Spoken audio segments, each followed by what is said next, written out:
လူတွေမှာအတွေးတွေမထိန်နိုင်ကြဘူးတယောက်တည်းနေလဲတွေးနေတာပဲလေလူဆိုတာတွေးနေတာ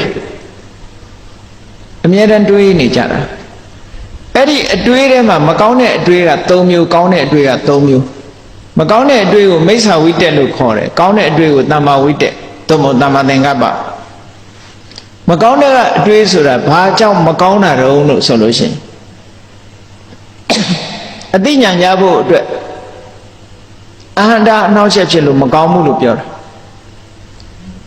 ကာမဝိတက်ကာမဂုဏ်အာယုန်နဲ့ပတ်သက်တဲ့အတွေးတွေကတဏှာရာဂဥတည်ပြီးတွေးတာမကောင်းဘူးတဲ့မှားတဲ့အတွေးတဲ့ဖြာပါဒဝိတက်ဒေါသနဲ့တွေးတဲ့အတွေးကမကောင်းဘူးတဲ့မှားယွင်းတဲ့အတွေးဝိဟိန္ဒဝိတက်ညှင်းဆဲဖို့တပ်ဖြတ်ဖို့တွေးတဲ့အတွေးကမကောင်းတဲ့အတွေးတဲ့ဟောအဲ့ဒီမကောင်းတဲ့အတွေးတွေကိုယ်တဏ္ဍာကဖယ်ရှားပြစ်ချင်လို့ရှိရင်ဘာလို့ရမလို့ခုနတုန်းကရှင်မေဂိယတရားထိုင်လိုက်တဲ့အခါမှာမင်းစိတ်ပေါက်ပြီးတော့တွေးလိုက်တဲ့အတွေးတွေဒီအတွေးတွေတွေးနေ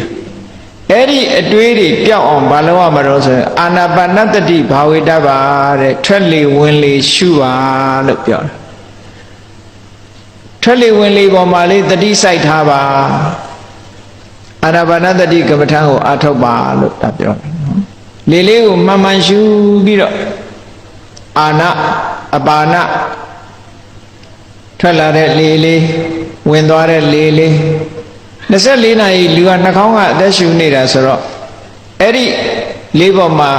ထွက်လေဝင်လေလေးပေါ်မှာအုံစိုက်ထားလို့ရှိရင်ကြံတဲ့အတွေးတွေရပ်ဆိုင်းပြစ်လို့ရတယ်လို့ဒါပြောတာနော်အဲ့ဒီအတွေးတွေရပ်ဆိုင်းပြစ်လိုက်လို့ရှိရင်လောဘနဲ့ပတ်သက်တဲ့အတွေးလည်းမတွေးတော့ဘူးဒေါသနဲ့ပတ်သက်တဲ့အတွေးလည်းမတွေးတော့ဘူးမှားရင်တဲ့အတွေးတွေဟာလုံးဝကင်းရှင်းသွားတယ်ဒီလောက်တင်ပြီးပြီလားလဲဆိုတော့မပြီးသေးဘူးအတွေးတွေရပ်ဆိုင်းသွားပြီးတဲ့အခါအထင်အမြင်တွေကရှိနေတတ်သေးတယ်ဘာတော့ဆိုလို့ရှိရင်အဲ့ဒီအတွေးတွေကိုရပ်ဆိုင်းပြနိုင်တဲ့အာနာပါနသတိဒီတတိတို့ပညာတို့ဝိရိယတို့ကိုပဲကိုယ်စိတ်ထဲမှာထာဝရရှိနေတယ်လို့ထင်လာတဲ့အထင်အမြင်မျိုးပေါ်လာတတ်သေးတယ်ဒါကြောင့်အာနိစ္စတင်ညာဘာဝေတ္တပါအတ္တမိမာနသမုဋ္ဌာတယအတ္တမိမာနသမုဋ္ဌာတယငါဆိုတဲ့မာမာနငါလို့ငါဖြစ်တယ်ဆိုတဲ့မာမာနကိုဖယ်ရှားပြဖို့ရတဲ့